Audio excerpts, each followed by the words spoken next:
बिस्मिल्लाहिर्रहमानिर्रहीम। अस्सलाम वालेकुम नाज़रीन, आप यूट्यूब चैनल देख रहे हैं, मैं इमरान खान हूँ।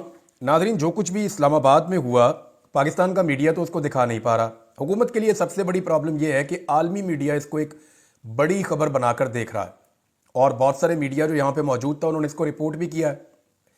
लेकिन पाकिस्तान तहरीक इंसाफ की जो पाकिस्तान में मौजूद क़यादत है, इसके ऊपर सबसे बड़ा दबाव ये डाला गया कि आप आलमी मीडिया को एड्रेस नहीं करेंगे। ये बात शुरू में तय हो गई थी और ये तजवीज़ भी आ गई थी कि अंग्रेज़ी में प्रेस कॉन्फ्रेंस की जाएगी, और इसके लिए दो लोगों के नाम भी सामने आ रहे थे पार्टी के अंदर कि इसमें बैरिस्टर गौहर प्रेस कॉन्फ्रेंस करेंगे और सलमान अकरम राजा साहब करेंगे, और एक दो और लोगों के भी नाम आ रहे थे। लेकिन उसके बाद हमने देखा कि वो प्रेस कॉन्फ्रेंस नहीं हो सकी। हत्ता कि डॉक्यूमेंट्रीज बनाने के लिए या मौक़िफ़ लेने के लिए जिस आलमी मीडिया ने रब्ता किया पाकिस्तान तहरीक इंसाफ की पाकिस्तान में मौजूद क़यादत से, ओहदेदारों से ही बात करेंगे ना, वो चाहेंगे कि हमारी चेयरमैन से बात हो, वो चाहेंगे हमारी सेक्रेटरी जनरल से बात हो, वो चाहेंगे हमारी किसी बड़े ओहदेदार से बात हो, तो इन्होंने उन्हें घास नहीं डाली। यानी बात तो करना चाह रहे थे, लेकिन दबाव इतना ज़्यादा था कि आलमी मीडिया को या इंटरनेशनल जितने भी मीडिया चैनल्स हैं या जो डॉक्यूमेंट्रीज बना रहे थे वो इंटरव्यूज़ करना चाह रहे थे, इन्होंने उनको इंटरव्यूज़ नहीं दिए। हत्ता कि डी चौक के हवाले से सूरत हाल यहाँ तक पहुँच गई कि डी चौक के हवाले से साने पे जो इंटरव्यूज़ हुए उसके अंदर सहाफ़ियों को शामिल करना पड़ा, कुछ और लोगों को शामिल करना पड़ा, कुछ ऐसे लोग शामिल हुए जो थोड़ा सा हुकूमती मौक़िफ़ बयान करते हैं, जबकि पाकिस्तान तहरीक इंसाफ की क़यादत अपने मौक़िफ़ को पूरी तरह से नहीं कर पाई, चंद लोगों को छोड़ के। अलीमा खान साहिबा ने बड़े ज़बरदस्त तरीके से ये काम किया, कुछ मैं शानदाना गुलजार साहिबा को देख रहा था, उन्होंने भी ये काम किया, और कुछ पाकिस्तान से बाहर बैठे हुए लोग हैं, उन्होंने भी ये काम किया। अब पाकिस्तान तहरीक इंसाफ पाकिस्तान के अंदर जो क़यादत मौजूद है वो बहुत दबाव में है, और वो ये जानते हैं कि किस तरह 9 मई के बाद उनको किस तरह की सूरत हाल का सामना करना पड़ा। 8 फरवरी के इलेक्शन में उनके साथ क्या हुआ, उसके बाद क्या हुआ, फिर लोगों को स्ट्रेट बुलेट भी फायर किए गए। तो एक अजीब किस्म का पाकिस्तान में वहशत का माहौल है, इसमें वो नहीं कर पा रहे। अब इसमें उनको कसूरवार तो नहीं कह सकते ना, देखें बेशक वो ओहदों के ऊपर बैठे हुए हैं, लेकिन हर आदमी ये चाहता है कि शाम को वो अपने बच्चों के पास जाए, अपने घर जाए। अब जब काम ही किसी और तरह का चल पड़ा हो जिस मुल्क में, वहां पर आप क्या कर सकते हैं। इंतजार पंजूथा साहब का हाल सबने देखा है, सबको पता उनके साथ क्या हुआ है और किन हालात से वो गुजरे हैं, लेकिन कोई कुछ कर सका। सुप्रीम कोर्ट ऑफ पाकिस्तान मौजूद है, जजेस मौजूद हैं, किसी ने कुछ नहीं किया बदकिस्मती से।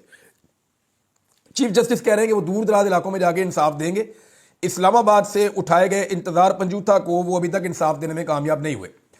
अब आलमी मीडिया को एड्रेस करने के लिए पाकिस्तान तहरीक इंसाफ ने एक बड़ी जबरदस्त नई हिकमत अमली बनाई है। इसके तहत जो है ना, वो एक प्रोग्राम अभी वाशिंगटन डीसी में भी हुआ है। ये जो वाशिंगटन डीसी में प्रोग्राम हुआ है, इसकी थोड़ी सी तफसीलात मैं आपको बताता हूं, फिर आपको समझ आ जाएगी कि एक्चुअली पाकिस्तान तहरीक इंसाफ इस मामले में करने क्या जा रही है। जो वाशिंगटन में प्रोग्राम हुआ, इसके अंदर डॉक्टर मोहित पीरजादा को मैंने देखा, उन्होंने बड़ी ज़बरदस्त बात की। ये वाशिंगटन डीसी में प्रेस क्लब के अंदर प्रेस कॉन्फ्रेंस हुई है, और एक दो प्रेस कॉन्फ्रेंसेस पहले भी हो चुकी हैं, और कुछ प्रेस कॉन्फ्रेंसेस आने वाले दिन में होने जा रही हैं। यानी यूरोप के अंदर होंगी, मुख्तलिफ ममालिक में, इसी तरह अमेरिका के अंदर मजीद होंगी, फिर ऑस्ट्रेलिया में, और मुख्तलिफ जगहों के ऊपर पाकिस्तान तहरीक इंसाफ के लोग जो हैं वो अरेंज कर रहे हैं, ओवरसीज़ पाकिस्तानी अरेंज कर रहे हैं कि इस्लामाबाद में जो मज़ाकर हुआ, जो इस्लामाबाद के अंदर जिस तरह की सूरत हाल बनी, जो कत्लेआम हुआ, उसको वो पूरी दुनिया के सामने रखना चाहते हैं। पाकिस्तान से तो ये नहीं हो पा रहा, तो वो दुनिया के अंदर जो बड़े बड़े प्रेस क्लब हैं बड़े बड़े मुल्कों में, वहाँ पर जाके प्रेस कॉन्फ्रेंस कर रहे हैं। इसमें डॉक्टर मोहित पीरजादा से उन्होंने बड़े हक़ाइक़ बयान किए, अलीमा खान साहिबा ने इसमें बात की, मैंने उन्हें भी सुना, और इसमें सज्जाद बरकी साहब थे, वकास अहमद साहब थे, लेकिन बैरिस्टर एहतशाम साहब, इन्होंने ज़बरदस्त बात की है। बैरिस्टर एहतशाम साहब के जो फैक्ट्स थे, जो पाकिस्तानी कवानीन का उन्होंने हवाला दिया, बहुत ज़बरदस्त अंदाज में उन्होंने ये सारा कुछ बयान किया। तो बैरिस्टर एहतशाम भी वहाँ पे थे, डॉक्टर मुनीर थे, डॉक्टर उस्मान थे, कर्नल अकबर थे। कर्नल अकबर ने बताया किस तरह का हथियार इस्तेमाल हुआ और क्या कुछ हुआ। तो ये एक्चुअली बैनुल-अक़वामी कम्युनिटी के सामने रखने का एक नया तरीका है, और आने वाले दिनों में पाकिस्तान तहरीक इंसाफ पाकिस्तान से बाहर मुमकिना तौर पे अपने फोकल पर्सन जो है, पाकिस्तान में एक दो लोग होंगे, लेकिन ज़्यादा लोग पाकिस्तान से बाहर अपने फोकल पर्सन रखेंगे जो इस मामले के ऊपर गुफ्तगू किया करेंगे और आलमी मीडिया को एड्रेस किया करेंगे। अगर किसी ने डॉक्यूमेंट्री बनानी है या इसके बारे में पूछना है तो ये लोग बताया करेंगे। तो इस तरह पार्टी का जो मौक़िफ़ है हक़ाइक़ के साथ, वो दुनिया के सामने आएगा। अब एक और प्रोग्राम होने जा रहा है जी, 13 दिसंबर को इंटरनेशनल क्रिमिनल कोर्ट के बाहर एक बहुत बड़ा पाकिस्तानी जो है वो मुजाहरा करने जा रहे हैं, और उनका दावा है कि हम वहाँ पे इस्लामाबाद में होने वाली ब्रूटैलिटी के खिलाफ, जोरदार तरीके से आवाज उठाएंगे। 15 तारीख को इमरान खान साहब की कॉल पर पूरी दुनिया में ओवरसीज पाकिस्तानी निकलकर इस्लामाबाद में होने वाले कत्लेआम के खिलाफ आवाज उठाने जा रहे हैं। अच्छा, जो मुतालबात किए गए वॉशिंगटन डीसी वाले प्रोग्राम में अमेरिका से, इन मुतालबात में मैं आपको बता देता हूं कि चंद चीज़ें शामिल हैं कि जो लोग इसके लिए जिम्मेदार हैं या जिन्होंने इस्लामाबाद में ये सानहा किया है, उस वाले से कुछ तो मुतालबात हुकूमत से हैं। उन्होंने कहा जी एक तो हमें प्रूफ ऑफ लाइफ दिया जाए, हमें बताया जाए कि जो लोग लापता है या गायब है वो जिंदा हैं, पहले उनकी ज़िंदगी का हमें सबूत दिया जाए, वरना हम उन्हें कैसे जिंदा तस्वुर करेंगे। दूसरा, उन्होंने इंसाफ मांगा है। तीसरा, उन्होंने पाबंदियों का तकाजा किया। इसको एक कहते हैं मैग्निस्की लॉ, और ये जनाब 3 किस्म की पाबंदियां लगाता है। जो लोग जिम्मेदार होते हैं इंसानी हकूक़ की खिलाफ वर्जियों के लिए, उन पे 3 किस्म की पाबंदियां लगाता है। नंबर 1, उनके ऊपर ट्रेवल बैन लगाता है। यही कानून जो है वो वीज़ा की पाबंदियां उनके ऊपर लगा देता है, और यही कानून जो है वो मगरबी ममालिक में उनके असासे भी मुंजमद करवा देता है। तो ये एक, इस कानून के तहत वहाँ ओवरसीज पाकिस्तानियों ने प्रेस क्लब के अंदर ये डिमांड की है अमेरिका से। और दूसरा, इन्होंने एक लेही लॉ है, और इसको भी कहते हैं जी इम्प्लीमेंट किया जाए। ये मिलिट्री के हवाले से होता है कि अगर वहाँ पे कोई वॉर क्राइम्स हो रहे हैं या कोई ऐसी चीज़ें हो रही हैं जो नहीं होनी चाहिए थी, तो उनके साथ जो सपोर्ट होती है उस सपोर्ट को वापस लिया जाए। तो अमेरिका के ऊपर इन 2 चीज़ों का मुतालबा अमेरिका से भी इन लोगों ने किया है। अब जो गवर्नमेंट है उसकी पूरी कोशिश है कि आलमी सतह के ऊपर किसी तरह भी ये मामला ना जाए। पाकिस्तान में तो उन्होंने काफ़ी हद तक कंट्रोल किया। देखें, पाकिस्तान के करोड़ों लोग समझते हैं कि वहाँ पे जुल्म और बर्बरियत हुई है। हर आदमी जानता है, जिसके आगे आप माइक करेंगे, जिससे आप पूछेंगे, वो बताएगा पूरी कहानी, वहाँ पे जुल्म हुआ जी, गोली चल गई, लोग मारे गए, और रियासत को इल्ज़ाम देगा। लेकिन दूसरी जानिब जो है वो चंद लोग इकट्ठे किए हुए हैं जिनकी ये जिम्मेदारी है कि वो ये कहें नहीं जी नहीं कुछ नहीं हुआ। पहले ये कह रहे थे गोली चली नहीं, पहले ये कह रहे थे गोली चली नहीं, फिर ये कह रहे थे कि एक भी लाश दिखा दें, एक भी बंदा ना जख्मी हुआ ना किसी का वहां इंतकाल हुआ, और अब ये कह रहे हैं जी गोली चली है, ये मानना शुरू हो गए, लेकिन जनाब आप लाशें दिखाएं। और अब नया बयानिया आया है जो मैंने आपको बहुत पहले बता दिया था कि अगर पाकिस्तान तहरीक इंसाफ ने इंसाफ का दरवाजा ना खटखटाया और कानून का दरवाजा ना खटखटाया, अपनी FIR ना करवाई, CCTV फुटेज ना मांगी, अपने लापता अफराद की बाजियाबी के लिए अदालतों से रुजू ना किया, सुप्रीम कोर्ट ऑफ पाकिस्तान का दरवाजा ना खटखटाया और आलमी मीडिया के सामने अंग्रेजी में एक प्रेस कॉन्फ्रेंस ना की, तो ये कत्ल पाकिस्तान तहरीक इंसाफ पे ही पड़ जाएंगे आने वाले दिनों में। जैसे जिल्ले शाह का कत्ल इमरान खान पे डाल दिया गया था, जैसे और बहुत सारे इवेंट जो हुए वो इमरान खान पे उल्टे डाल दिए गए, पर्चे इमरान खान पे ही हो रहे हैं, जुल्म भी इमरान खान से हो रहा है। तो इसी तरह अब जो एक नई खबर आई है वो ये आई है कि जनाब ये पाकिस्तान तहरीक इंसाफ के लोगों ने, जो वजीर आला खैबर पख्तूनख्वा के साथ लोग आए हुए थे, उन्होंने गोलियां चला के बंदे मार दिए। पहले कह रहे थे गोली नहीं चली, एक भी गोली नहीं चली, फिर कह रहे थे बंदा कोई भी नहीं मरा, अब कह रहे जी गोली भी चली है, बंदे भी मरे, गोली इन्होंने चलाई है। तो हुकूमत आहिस्ता आहिस्ता चीज़ों को मानना शुरू हो गई है। मेरे ख्याल में हुकूमत लोगों का मूड भी देख रही है, आलमी सतह पे इसका रिएक्शन भी देख रही है, लेकिन रिएक्शन इसका बड़ा सख्त है और ओवरसीज पाकिस्तानी इस मामले को टून डाउन होने नहीं दे रहे, इसको नीचे जाने नहीं दे रहे। वो अभी तक उसी तरह इस मामले को उठाकर खड़े हैं जैसे ये पहले दिन था। फैज़ हमीद वाले मामले के अंदर कुछ डेवलपमेंट्स हैं, लोग दावे कर रहे हैं। फैसल वाडा ने दावा किया कि जनाब फैज़ हमीद का ट्रायल हो रहा है तो इमरान खान का भी ट्रायल होगा। तो क्या वाकई इमरान खान का ट्रायल हो सकता है फैज़ हमीद का ट्रायल होने पे? आम सवाल है ना। अगर इमरान खान का मिलिट्री कोर्ट के अंदर ट्रायल होगा ना तो पाकिस्तान का पहला सिविलियन वजीर आजम होगा जिसको मिलिट्री कोर्ट के अंदर ट्रायल किया जाएगा, इमरान खान को। इससे पहले किसी वजीर आजम को ऐसे मिलिट्री कोर्ट के अंदर ट्रायल नहीं किया गया। फैसल वाडा कह रहे जी दुआ करें कि इमरान खान साहब को उम्र कैद हो जाए, सजाए मौत ना हो। तो मेरे ख्याल में ये तवज्जो भटकाने की कोशिश है कि 26 नवंबर से सबकी तवज्जो हट जाए। फोकस सबका 26 नवंबर पे रहना चाहिए कि गोली क्यों चलाई, और होना भी यही चाहिए भी। जब गोली चल गई अपने लोगों के ऊपर तो सवाल तो सबको पूछना चाहिए कि गोली क्यों चलाई, ये जुल्म क्यों किया अपने शहरियों के साथ। लोग तो पूरा मन थे, उन्होंने एक शीशा नहीं तोड़ा, एक गमला नहीं तोड़ा। रास्ते में कितने बैंक हैं, कितनी ATM मशीनें हैं। वो बेचारे गरीब लोग थे, उन्हें भी भूख लगती है, पैसे देखकर उनका भी दिल ललचाता होगा। कीमती चीजें चारों तरफ उन्हें नजर आ रही थी, उन्होंने एक शीशा नहीं तोड़ा और उनकी गाड़ियां भी तोड़ दी जिनमें वो बैठ के आए थे, उन गाड़ियों को भी तोड़ा, उन्हें गोलियां भी मारी, 100 से ज्यादा गोलियां लग के जख्मी हो गए। 12 लाशें अभी तक दफनाई जा चुकी हैं जिनकी कंफर्मेशन आ गई है, बहुत सारे अभी तक लापता हैं। तो उन लोगों के साथ जुल्म किया गया जो इंतहाई पुरअमन थे। अब तवज्जो हटाने के लिए जो है वो अब फैज़ हमीद वाला मामला उठाया जा रहा है। اس سے پہلے بھی جو جنرل ہیں ملٹری کے ان کی سزائیں ہوتی رہی ہیں, معاف بھی ہوتی رہی ہیں اور ہوتی بھی رہی ہیں. یہ ایک اور ہو جائے گی تو کوئی فرق نہیں پڑتا, ہونی چاہیے سزا.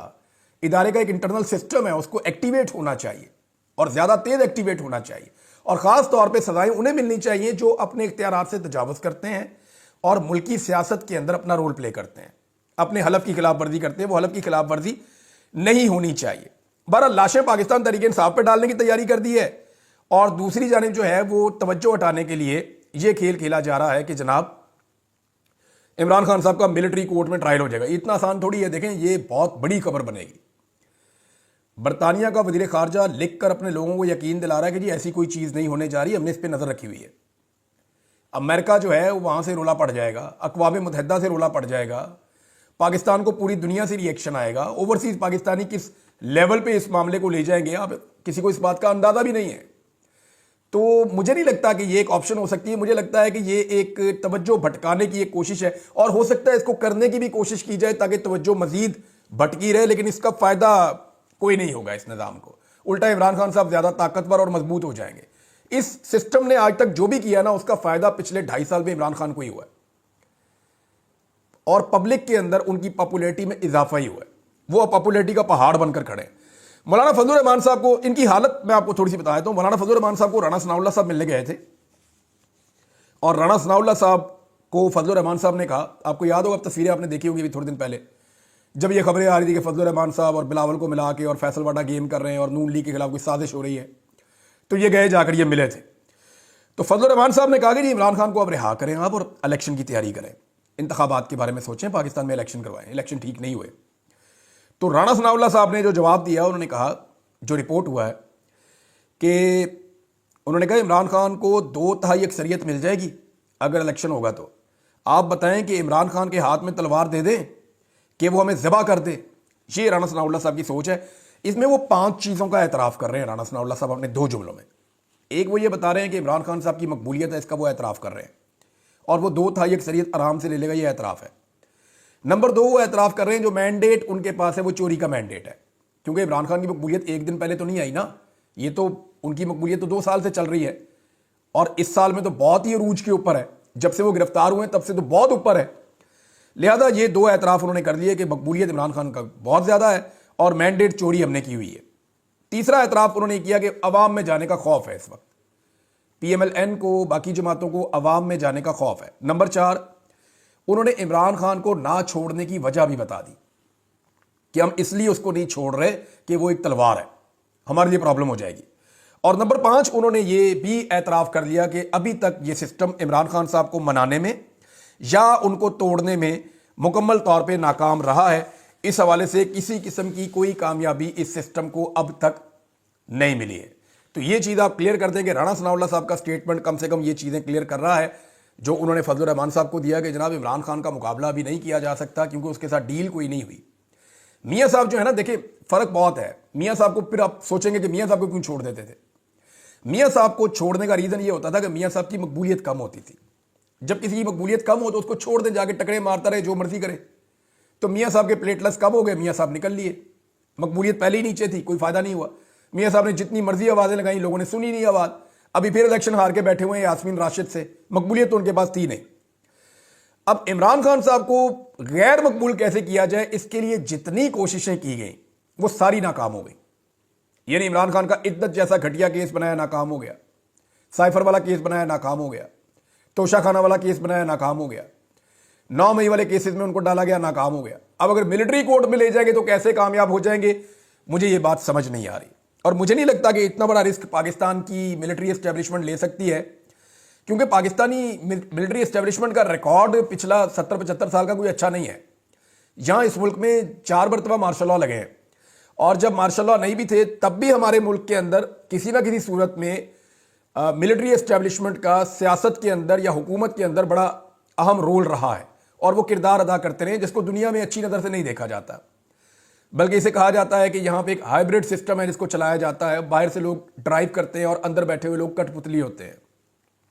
یہ ہمیشہ کہا جاتا ہے, ہر حکومت کے اوپر یہ الزام لگتا ہے. عمران خان صاحب کی حکومت پہ بھی یہی الزام لگایا جا رہا تھا, اور جو بات نہیں مانتا اس کو پھر اسٹیبلشمنٹ اٹھا کے باہر کر دیتی ہے. اب ایک ایسی اسٹیبلشمنٹ جس کے ساتھ یہ ٹیگ لگا ہوا ہے بہت پرانا وہ کیا اتنا بڑا رسک لے سکتی ہے؟ مجھے لگتا ہے کہ ان کے لیے بھی بڑا مشکل ہوگا یہ رسک لینا، اور اس کے لیے یعنی بہت بڑا کیپٹل چاہیے جو ضائع ہو جائے گا. یعنی اگر پولیٹیکل کیپٹل ایک چیز ہوتی ہے نا، تو پولیٹیکل پارٹی کے پاس تو وہ ہوتا ہے کہ وہ ضائع بھی کر لیتے ہیں تھوڑا بہت، لیکن اداروں کے لیے بڑا مشکل ہوتا ہے کہ وہ اس طرح کے فیصلے لیں جس سے ان کی مقبولیت کو جھٹکا لگے یا پبلک کے اندر کوئی ری ایکشن پیدا ہو. ابھی تک تو چیزیں ہو رہی ہیں اسی طرح، لیکن مجھے نہیں لگتا کہ یہ اتنا بڑا سٹیپ لیا جائے گا، اور اگر لیا گیا تو اس کا جو ری ایکشن ہوگا عالمی سطح پہ، اوورسیز پاکستانیوں کی جانب سے سوشل میڈیا کے اوپر، پاکستان پہ آن گراؤنڈ اور انٹرنیشنلی، وہ بہت بڑا اور ہیوی قسم کا ہوگا. مجھے تو ایسا لگتا ہے. انسانی حقوق کے عالمی دن کے اوپر ناظرین 2 بندوں نے سٹیٹمنٹ دی ہیں. ذرا دونوں بندوں کے آپ نام دیکھیں اور دونوں بندوں کے آپ سٹیٹمنٹ دیکھیں، آپ حیران ہو جائیں گے کہ یہ بندے یہ بات کیسے کر سکتے ہیں.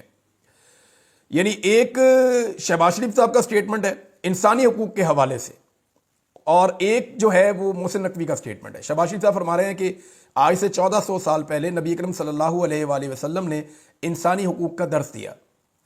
محسن نقوی صاحب کا کیا کہنا ہے انسانی حقوق کے بارے میں؟ محسن نقوی صاحب کہہ رہے ہیں حکومت انسانی حقوق کے تحفظ کے لیے پرعزم ہے. یہ وہ 2 لوگ ہیں ناظرین جن کے دور میں کوئی ایسی خلاف ورزی انسانی حقوق کی نہیں ہے جو پاکستان میں نہیں ہوئی. محسن نقوی وزیر اعلیٰ پنجاب تھے نگران، تو تب کیا ہوا سب جانتے ہیں. یعنی ریکارڈ تشدد ہوا ہے، ریکارڈ چادر اور 4 دیواری کا تقدس پامال ہوا ہے. اس وقت بھی جو اب میں آپ سے بات کر رہا ہوں تو اس وقت بھی ہزاروں سیاسی کارکن جیلوں میں اور سینکڑوں لاپتہ ہیں. ابھی بھی سیاسی کارکن قید ہیں. بچوں کی گرفتاریاں ہوئی ہیں، خواتین کی گرفتاریاں ہوئی ہیں، جبری گمشدگیاں ہوئی ہیں. قانون ساز یعنی اراکین اسمبلی، ان کو اغوا کر لیا گیا ہے، ان کو تشدد کیا گیا ہے. ریکارڈ کنٹینرز پاکستان کی تاریخ میں لوگوں کے رستے میں لگائے گئے ہیں جو پرامن اپنے انسانی حقوق کو ایکسرسائز کرنے کے لیے احتجاج کرنے آ رہے تھے. ریکارڈ آنسو گیس کے شیل پھینکے گئے ہیں، اور یہ ریکارڈ جبر ہے، ظلم ہے، فسطائیت ہے جو انہوں نے کی ہے. اور یہ آواز لگا رہے ہیں انسانی حقوق کے لیے، تو بہت عجیب لگتا ہے، لیکن انہوں نے آواز اٹھائی ہے. لیکن انسانی حقوق کے عالمی دن پہ ایک بیان حلفی بھی سامنے آیا، اور وہ بیان حلفی ایک بڑے اچھے شاعر ہیں، ان کا ہے افکار علوی صاحب. افکار علوی صاحب کو پتہ نا، جنہوں نے یہ آپنا کو آپ تنا مار فوجیا، یہ بھی ان کی ایک غزل ہے. ایک مرشد ہماری فوج کیا لڑتی حریف سے، مرشد اسے تو ہم سے ہی فرصت نہیں ملی، یہ بھی ان کا شعر ہے.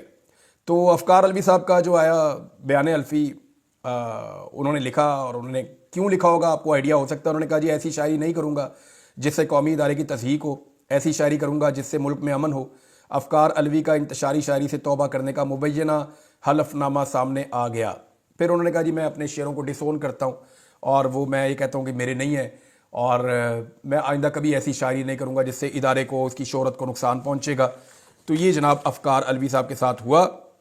تو میرا ایک سوال ہے، چھوٹا سا سوال میرا یہ ہے کہ اگر کوئی آدمی ایسا کوئی بیان حلفی لکھ کر دیتا ہے، یا اس سے کوئی ایسی چیز لکھوا لی جاتی ہے یا لے لی جاتی ہے، تو کیا اس کی سوچ بدل جاتی ہے یا اس کا سوچنے کا زاویہ بدل جاتا ہے؟ اگر کسی کی سوچ نہیں بدل سکتی تو لوگوں کی سوچ بدلنے کی ضرورت ہے. آرگومنٹ کے ذریعے لوگوں سے بات کرنے کی ضرورت ہے، اپنے لوگوں کو قائل کرنے کی ضرورت ہے، ٹیبل پہ بیٹھ کے انگیجمنٹس کرنے کی ضرورت ہے. اس طرح نفرت بڑھتی جائے گی. ایک سرٹن ٹائم پیریڈ تک لوگوں کو دباتے جاؤ. لوگ جب ان کو موقع ملتا ہے وہ ایک سپرنگ کی طرح اوپر آتے ہیں، اور پھر ری ایکشن ہوتا ہے. لہذا وہ جو فارمولا ہے نا ان کا عرفان صدیقی صاحب والا، کہ پریشر بننے ہی نہ دو، ہلکی ہلکی ہوا نکلتی رہے، سیٹی بجتی رہے، تو یہ چلنے دینا چاہیے کام. جو لوگ تنقید کرتے ہیں ان کو تنقید کا موقع دینا چاہیے، تاکہ تھوڑی تھوڑی تنقید ہوتی رہے، لوگوں کا کیتھارسس ہوتا رہے. ایک لمٹ تو سارے کراس نہیں کرتے، لیکن جس طرح کی چیزوں میں یا جس طرح کے ماحول میں لوگ بڑے ہوتے ہیں ان کے شکوے بھی اسی طرح کے ہوتے ہیں، ان کے گلے بھی اسی طرح کے ہوتے ہیں. یہ شاعری کبھی بھی مقبول ہو ہی نہیں سکتی پبلک کے اندر اگر اس میں ریئلٹی نہ ہوگی. یعنی یہ شعر اب کے نہیں ہے، بہت پرانے ہیں، لیکن تب مقبول ہی نہیں ہوئے. لیکن جب لوگوں نے گزشتہ 2-2.5 سالوں میں، ظلم تو بہت پرانا ہو رہا ہے، ایسا نہیں ہے کہ صرف پی ٹی آئی کے ساتھ ہوا، ساری جماعتوں کے ساتھ ہوا، نون لیگ کے ساتھ بھی ہوا، پیپلز پارٹی کے ساتھ بہت ہوا، باقی جماعتوں کے ساتھ بھی ہوا، تحریک لبیک کے ساتھ بھی ہوا. تو ظلم تو ابھی پی ٹی ایم والوں کے ساتھ ظلم ہوا، بلوچستان میں ہمارے بھائیوں بہنوں کے ساتھ ظلم ہوا. تو ظلم تو بہت پرانا ہے، لیکن یہ شعر لوگ اب زیادہ بول رہے ہیں، سن رہے ہیں، لکھ رہے ہیں. کیوں؟ کیونکہ لوگوں کو ادراک ہو رہا ہے کہ یہ ٹھیک بات کر رہا ہے. تو آرگومنٹ کیا جائے، بیٹھ کے بات کی جائے، چیزوں کو بہتری کی جانب لے کر جائیں، تاکہ ان چیزوں کا اثر ختم ہو جائے. یہ نہیں ہو سکتا کہ یعنی مجھے ایک دور یاد ہے نا کہ جب کوئی بات کرتا تھا تو لوگ سارے کھڑے ہو جاتے تھے ایک دم کہ نہیں یہ نہیں ہو سکتا, ہم مانیں گے نہیں یہ بات. لیکن آج اگر آپ انہی اداروں کے حق کے اندر بات کرتے ہیں تو لوگ آپ کے خلاف کھڑے ہو جاتے ہیں. ریزن کیا ہے؟ ریزن یہ ہے کہ معاشرے کی سوچ تبدیل ہوئی ایکشنز کے نتیجے میں. تو ایکشنز کو بہتر کرنے کی ضرورت ہے, مجھے ایسا لگتا ہے. اب تک کے لیے اتنا ہی. اپنا خیال رکھیے گا, اپنے چینل کا بھی. اللہ